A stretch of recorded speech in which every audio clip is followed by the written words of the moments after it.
What's up, my friends? I hope you guys are having a great day so far. I am excited to talk to you guys today. This is a really exciting topic for me because this is actually my background. So, if you can, go ahead and drop your location in the chat. I'd love to see where you guys are calling in from while I pull up my notes here. So, where is everybody from? I am currently located in Denver, Colorado. So if you guys are anywhere near me right now, definitely hook up so we can talk about it. Hey, Kiki, what's up? LA, you already know the story about LA. I got you. I love the area. So much food, so much art. I'm definitely familiar with the California area because I live there, which you know. I think you've been on one of my calls before. So that's exciting. Welcome, welcome. Excited to see you all today. So I'm going to pull up my notes here and then we can go ahead and get started. So share screen, boom, and let's go. Awesome, awesome. North Carolina, very cool, man. I was born in Fort Bragg, North Carolina, so that's awesome. Military base over there. So hopefully you guys are staying warm. I know that this cold front is coming through, moving your area over there as well. So let's jump into how to make an extra $1,000 a month by designing apps and websites.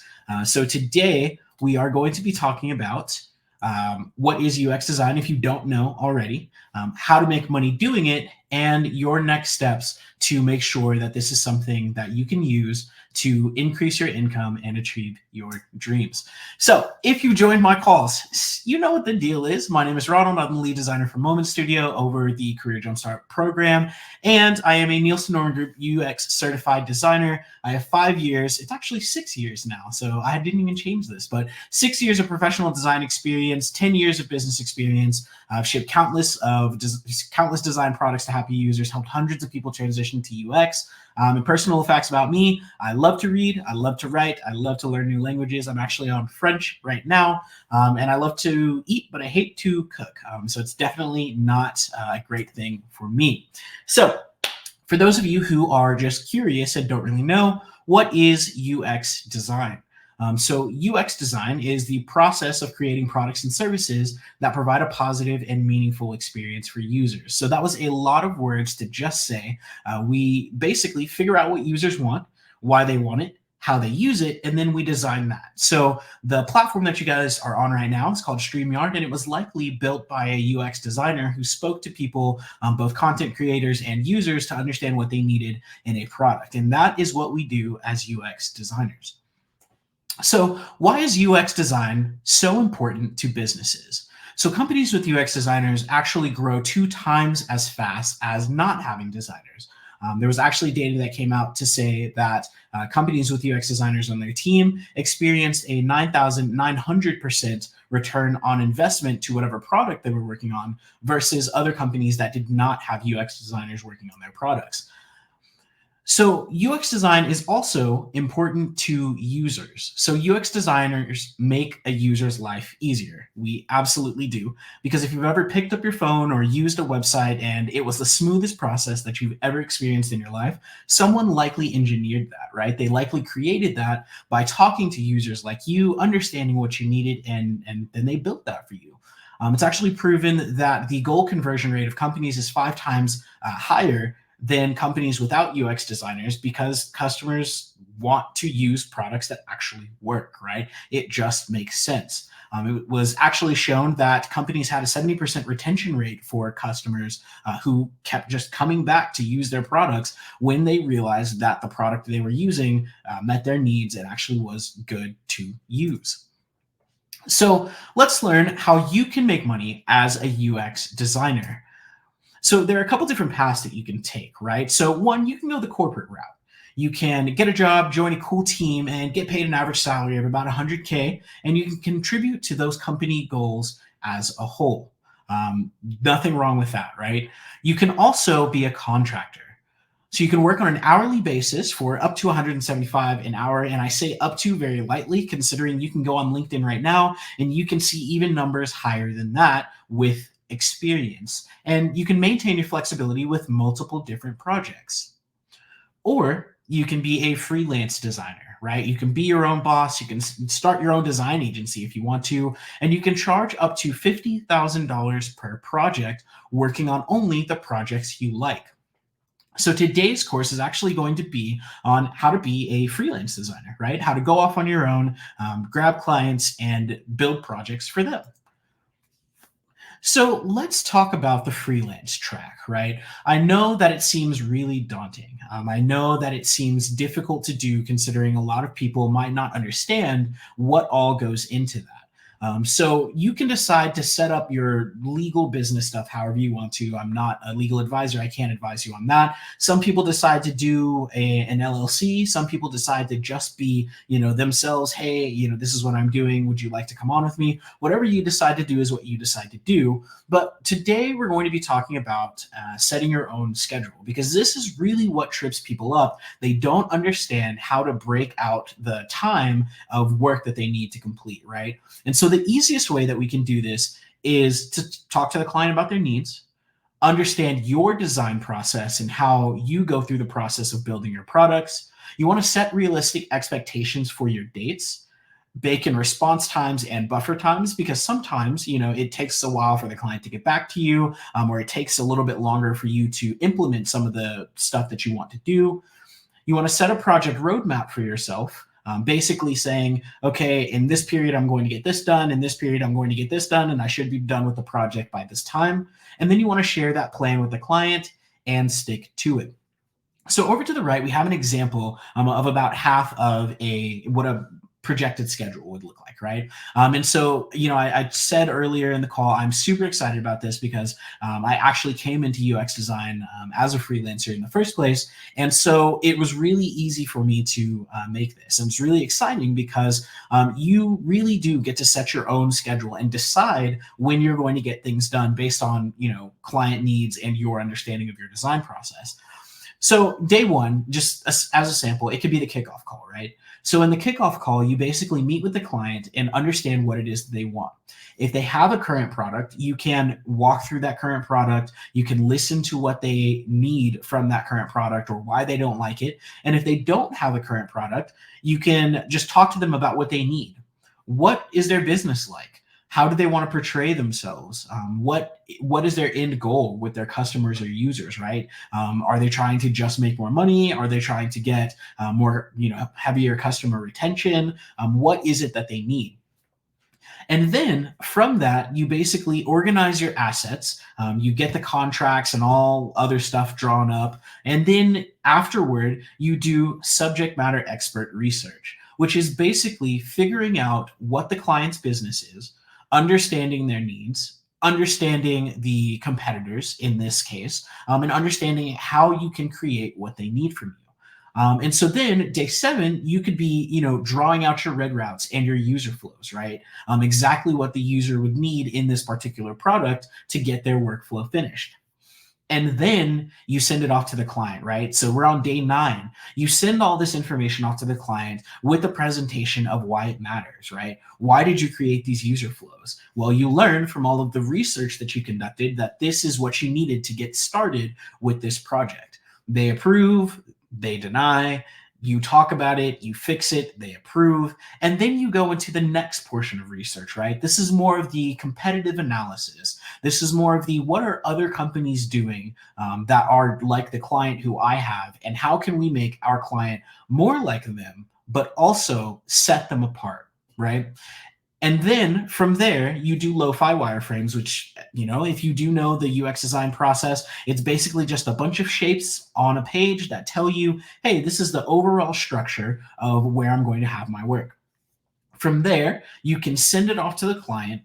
They approve, they deny, you talk about it a little bit more, you go through that whole process, and then you work on the hi-fis, right? And so with this plan, you have effectively created this product in, let's just call it a month, right? That's not a lot of time to work on that one project, and you can stack multiple projects at one time.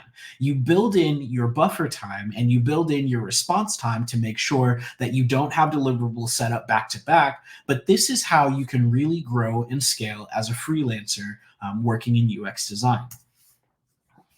So, setting your own rates. This question stumps everybody whenever they start. Well, what do I want to charge? How do I charge? How much money can I make from a particular project? So, what you set your rate at is up to you. And I know that that doesn't necessarily help, but I do have some tips and tricks to help you with this.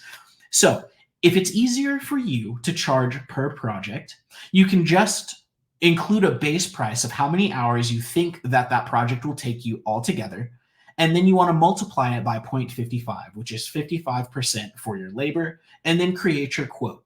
Send it off to your client. You can discuss it. They might negotiate with you, and you can either decide to take it or not, right? And that is how you charge per project. So for per hour, you charge your clients an hourly rate. It's like any other job. If they were to hire you, you'd be brought on for that hourly rate. But because you are the one who is, owning the business, doing the work, you want to divide your desired monthly income by 4 weeks. So if you want $4,000 a month from this, or from your desired monthly income, you divide that by 4 weeks. That's $1,000. You divide by 40 hours, and then you'll get your base hourly rate.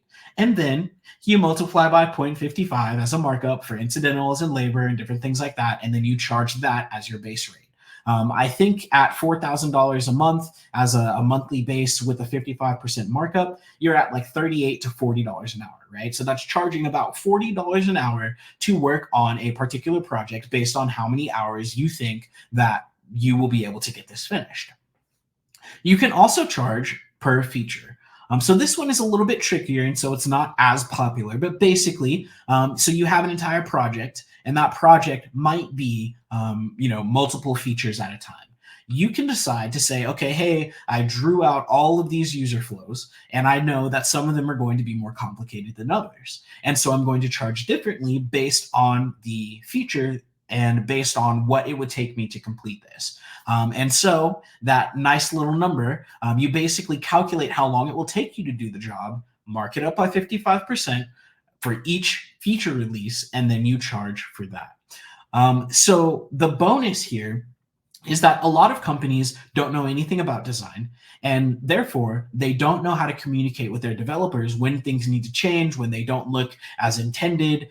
Because as UX designers, if we have any UX designers on the call, we know that sometimes, even if we're directly communicating with the developer, once we hand off our designs, they might look completely different than what we originally implemented, because developers are developers, designers are designers.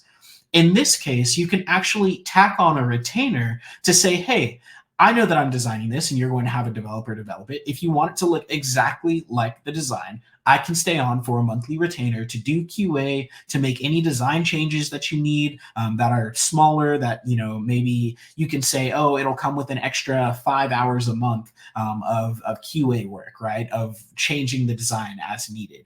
And that is another way that you can make extra income based on your projects, right? So you keeping your clients on retainer. So anybody can do this. And if you believe that you can, you absolutely will, right? Because it's not difficult to do. Nothing that I'm telling you is difficult. How to find clients? You can go to Fiverr. You can post on all of your social media. You can talk to your friends and family, your peers, your colleagues, right? Your coworkers, people who need websites that are built for them, and people who don't even know that they need websites built for them. You can ask, hey, what was that idea that you were telling me about? You said you wanted to open like a yarn factory or something. You need a website for that? Because I can build that for you. I can actually build a quote right now for you, no problem. And you can use the formula that was given for that, right? And so when you dive into freelance design, you are increasing your streams of income. You can even do it with your regular job. So, if you're someone who, works full time, has a couple of kids, has a lot to do, you get to build your own schedule, right? So you get to build your own product release, as it were, and break out the project based on those dates that we talked about previously. And so if you don't want to work on weekends, you don't have to work on weekends. If you don't want to do anything, you don't have to do anything on that particular day, and you can just move it to the next day. And so really, you want to start taking steps for your freelance UX design career. And the steps are generally always going to be the same for the people who are joining this call again. One is make a decision. Take everything that you've learned today, do your own research, come to your own conclusions, and then land on the fact that you absolutely deserve this opportunity, right? Everybody deserves the opportunity to make an extra stream of income.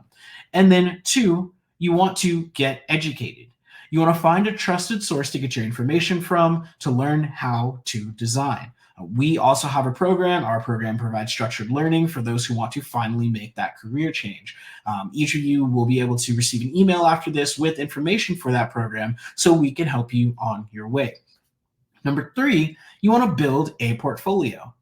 So from all of the projects that you work on, you want to create case studies, and you want to combine those case studies to showcase that work and let the world know that you're a designer, because part of the sales pitch, right? Part of the ask for clients is say, hey, I have some other work that I've done before. Check out this. If this is what you're interested in, if this is kind of like your vibe, then I definitely think that we should link up and I can create a quote for you. You want to make sure that you have examples of your work, and good examples of your work, because that's going to be like your calling card. That's going to be like your ability to bring in clients and bring in customers and keep them on retainer. And then four, it doesn't say four, but it is four. It's to start your own business. So I don't know why that says go through the interview process. It's not an interview process. You basically go through the legal process of creating your own business if you want to, or you can kind of go solo dolo. Again, I'm not a legal advisor. You want to set up your bank accounts, keep them separate from your personal accounts. And then honestly, you just want to start. Sometimes that means doing projects for pro bono, just for free. Sometimes that means charging just a lower amount, right? So if I told you to mark up 55% for an hourly rate, maybe you won't on that project, right? Just to get that business in. You might work for $20 an hour instead of 40, right? And that's okay, because that is how you build customers, build clients, make people happy, build a business. And you want to do such great work that they keep coming back to you, but they also bring their friends as well. And that's how businesses are made. So there is a QR code on the screen. Go ahead and scan that for information about our Career Jumpstart program, our design programs that are available to you, so you can learn how to design and make an extra $1,000 a month, around the pockets of your day. But I would love to open it up for any questions that you have about UX design, about freelancing, or about anything that you guys want pertaining to the Career Jumpstart or Foundations Design program. So go ahead and drop your comments in the chat, and I can pull those up and we can talk about those. So I'm actually going to check out the chat now. Juna from Jersey, right on. I've actually never been to Jersey. I feel like I get on these calls all the time and I'm just like, oh yeah, I've been there. I lived there. I was born there, all of that stuff, but I've never been to Jersey. Cameron, Philly, or Philly either. That's awesome. Okay, I'm probably going to have to take a trip. I think I'm realizing now that the entire East Coast is kind of foreign to me. I think I've been to New York one time, and then obviously I was born in North Carolina, and I've kind of been over there, but everywhere else is a mystery. Awesome. Dallas, Texas. Yeah, I used to live in Dallas for about 7 years in a city called Cedar Hill. So don't know if you're familiar with it, but that is where I used to live. Jesse, Philly, right on. Yeah, we're going to have to link up if I go to Philly. Cameron, Jesse, we're going to have to link up and see what's going down. Awesome, my friends. Do you guys have any questions for me? Comments, concerns, anything about freelance? Juno, better come when it's warmer. Tell me about it. I hear that you guys always get the worst of it, the worst of all the weather. I'm in Denver right now. It was snowing. It was like -10 degrees. I think it was like a week and a half ago. And so, it was really crazy. Love a UX meetup. Absolutely. So what I'm going to do is I'm going to drop down my LinkedIn for you guys to connect with me. I would love to meet you all over the world whenever I am traveling. We can talk about UX design, grab some coffee, whatever, just so I can get to know you guys. But do we have any other questions? Questions about UX design, questions about freelancing, questions about anything else? I'd love to answer those for you because we do have a little bit of time here. definitely use the link in the chat to connect with me on LinkedIn. I'd love to talk to you. And if you're a little bit shyer and don't want to ask questions on this call, feel free to reach out to me directly. Ask those questions. I'd love to answer those for you. So I'll give it probably another minute. And if we don't have any questions, then I can go ahead and give you guys some time back. So hopefully I have done a great job of explaining freelance design and how you can make an extra $1,000 doing that. So I love it. I love it. So I think if we're good, I can go ahead and give you guys some time back. So thank you everybody for joining this call today. It was really great meeting you. Hopefully you've gotten something really great after this. And then hopefully we can go ahead and link up. Oh, I do see a question actually from Juna. Did you attend the Avocademy UX design program? I absolutely did. And so I started off my career as a freelance designer after business consulting when I wanted to make a product. But afterward, I realized like I wanted to learn how to do it correctly, right? I wanted to learn best practices. I wanted to learn how the big companies do it, right? Like Meta, Instagram, stuff like that. And so I actually found Avocademy. I think it was TikTok. I feel like it's always TikTok, right? And then I started off with their foundations program, went to Career Jumpstart, and now I'm here because it was such a great learning environment. It helped me do a lot, right? I was able to get a job with a renewable energy resource company. You can look them up.